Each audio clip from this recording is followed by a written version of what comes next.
La peau est le plus grand organe du corps. Elle a de nombreuses fonctions importantes, notamment la protection du corps contre les infections et la régulation de la température et des fluides du corps. La peau se compose principalement de 3 couches. L'épiderme est la couche externe de la peau et contient des cellules basales et squameuses. Il contient aussi les mélanocytes, c'est-à-dire des cellules qui sécrètent un pigment dont la synthèse permet à la peau de bronzer et protège également les couches les plus profondes de la peau contre les effets d'une exposition aux rayons UV solaires. Le derme, situé sous l'épiderme, contient des vaisseaux sanguins, du tissu conjonctif, des follicules pileux et des glandes sudoripares.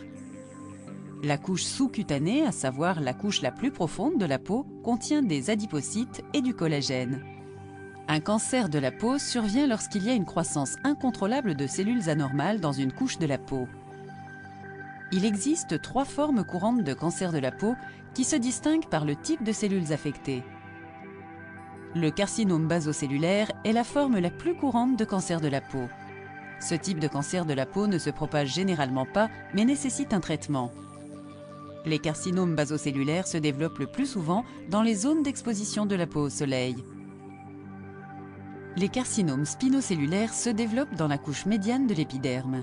Ce type de cancer est invasif et peut constituer une menace vitale s'il n'est pas traité de manière appropriée. Les anomalies de croissance des mélanocytes, dénommés mélanomes malins, sont la forme la plus agressive du cancer de la peau. Les mélanomes peuvent se propager rapidement à d'autres parties du corps et à d'autres organes.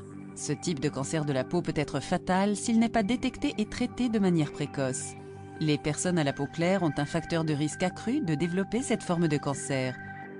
Les expositions solaires prolongées ainsi que les antécédents de coups de soleil augmentent le risque d'avoir un cancer de la peau.